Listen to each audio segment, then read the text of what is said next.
자, 네. 와인 좀 마셔볼까? 아, 제작비가 오늘 제일 많이 들었어. 힘들어. 구독자 수 이 모양인데. 돈 때려먹고 있잖아 지금. 내 돈이야! 구독?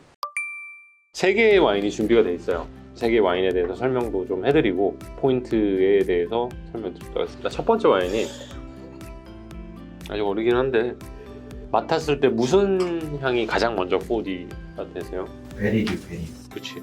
왜냐면 지금 드시는 와인은 100% 디스템, 줄기를 전혀 사용하지 않고 베리만 쓴 와인이거든요. 2018 빈티지임에도 불구하고 프로트 캐릭터가 굉장히 포워드 되는 와인. 아 근데 되게 진하네. 아니 18 특징이기도 하지. 근데 딱 마셨을 때 프로치 굉장히 도드라지고 입안에서도 타닌이 거친 느낌보다는 상당히 세련되고 부드럽고 실키한 느낌이 많지. 줄기에서 오는 탄이라고 포도 껍질에서 오는 탄이 다르니까. 그렇지. 이런 느낌이 전혀 없지. 자, 그 다음 와인은 또 뭐냐? 같은 집인데 줄기를 섞어서 내 기억으로 정확하시면 한 30%는 줄기를 사용하고 나머지는 디스템. 같은 집이라고 하기에는 완전 다른 향이에요. 약간 허브 뉘앙스도 있고 약간 스파이시한 느낌도 앞에 와인보다, 물론 이제 이 와인이 그랑크루고 프리미엄 크루지만은 확실히 차이가 있지. 그냥 결 자체가 좀 다른 거야.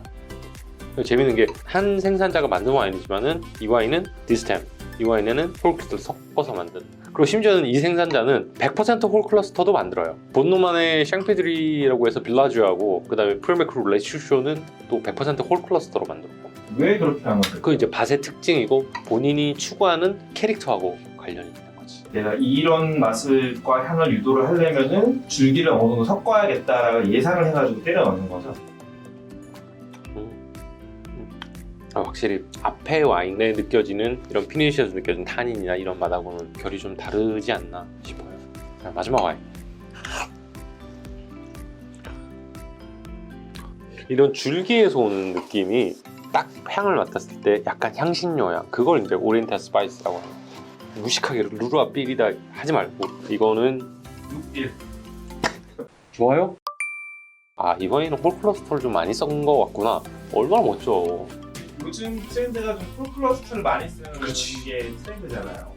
많이 쓰는데 집 따라 또 틀려. 예를 들어서 이 집은 딸로 바뀌면서 딸은 100% 베리로 승부하겠다고 해서 홀클러스터 비율 확 줄여버렸어. 진짜로? 아버지의 반대해서. 네, 어. 바꾸기도 해. 근데 나 이 집이 제일 궁금해. 이제 어떻게 바뀔까 후에. 왜냐면 우리 크리스토퍼 형이 애가 없잖아. 그리고 가족 중에서 와인을 만들 사람도 없어 이제. 형. 형님. 와인 잘 만들면 다 형이지. 뭐. 블라인드에서 맞췄다니까. 내가 진짜 꽁꽁 싸가지고 가가지고 딱 한 잔 줬거든. 지 거 들고 왔어. 99년인가 2002년 샹벌미진이 오크라든가 들고 왔거든. 딱 먹더니 빈티지는 2002년 같고 샹벌미진 프리미엄 크루 같다고. 그 깜짝 놀랐잖아. 블라인드 못하는 와인메이커 되게 많거든. 잘 알잖아. 와인메이커하고 밥 먹을 때 와인 구해서 블라인드로 주면 자기 와인인지 몰라. 모르고 되게 잘 만들었는데. 대표적인 게 베노앙뜨. 정확하게 맞췄어. 이거 무슨 밭에 누고 이거 내 거야 이러더라고. 그때 아로낙도 옆에 있었거든? 아로낙도 막 보더니 이거 되게 맛있대. 못 맞췄어. 자기 거. 자기 건지도 몰라. 되게 웃겼던 거는 조르지 라발, 그 뱅상 라발하고 샴페인에서 행사반 할 때 그룹이 하나 있어. 그래서 같이 샴페인을 마시다가 블라인드 한번 해볼까 싶어서 또 와인 하나 시켜서 블라인드 스타킹 씌워서 그때 내가 조르지 라발 들고 와서 줬거든. 자기 거를 내추럴 와인이라고 할까. 막 먹더니 와인은 되게 좋다고. 근데 내추럴 뭐 이러더니 결국엔 못 맞췄어. 그래서 내가 짜니까 야, 나 내추럴 아니야, 나 오가닉이야 이러더라고. 밖에서는 굉장히 내추럴로 유명한 생산자인데 저는 오가닉이라고. 이 이야기는 또 다음에 한번. 어쨌든 본인의 성향에 따라서 만드는 게 좀 달라지지 않을까 싶어.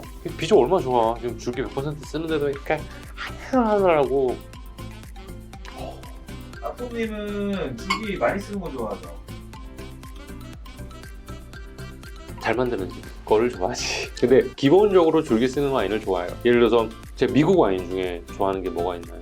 보면은 그렇지. 루벤드라코트가 블라인드로 온도 좀 제대로 차게 해서 브리딩 좀 시켜서 마시면 샹벨 때는 그렇지. 웬만하면 라코트나 위에 사이렌스 콜 같은 경우에는 굉장히 잘 만든 프로메 크루 같지. 그리고 잘 속지. 그만큼 좋은 와인이야. 미국 와인 중에 홀클러스터 쓰는 집도 제법 되지만은 도멘드라코트처럼 줄기를 잘 쓰는 집도 없어. 그래서 내가 그렇게 좋아하는 거지. 심지어는 그 집 피워도 얼마나 맛있는데.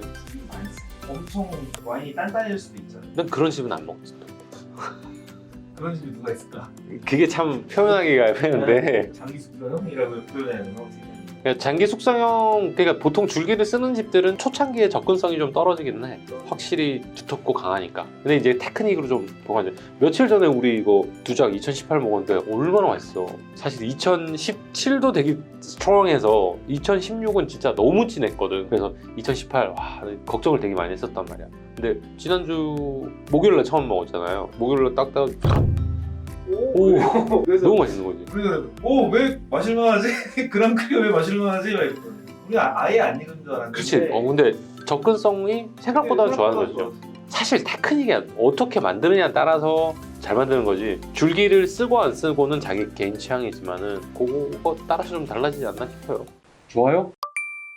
빈티지를 또 영향을 엄청 크게 받을 그렇죠. 줄 알아는. 홀클러스터를 쓰는 집이 빈티지에 따라서 홀클러스터의 비율을 조금 조절하기는 해요. 더 어떤 애는 홀클러스터 비율을 좀 낮추고. 근데 100% 가는 비조는 끝까지 100% 가. 무조건 배우나. 제가 처음 비조 거를 마신 게 96년이에요. 96년을 그 비조 셀러에서 처음 먹었거든요. 제가 부르고뉴에 태어나서 처음 간 게 2010년이거든요. 그때 비조 갔을 때 유명하기 전이지. 그때도 와인은 참 잘 만드시는 분이었죠. 그래서 2009년을 배럴 테스팅 하면서 막 마시다가 진짜 맛있다 그랬는데 줄기를 쓰는 집 자체를 저는 상당히 좋아하고 그 오리엔탈 스파이시 향이 너무 좋아요. 그 르루아라든지 DRC라든지 그러니까 줄기를 쓰면서도 약간씩 결이 달라. 그 와인이 숙성됐을 때 느껴지는 느낌들이. 근데 재미난 게 이제 예를 들어서 같은 DRC나 르루아나 같은 밭에 같은 100% 홀클러스터다. 그럼 비교해보면 재밌지.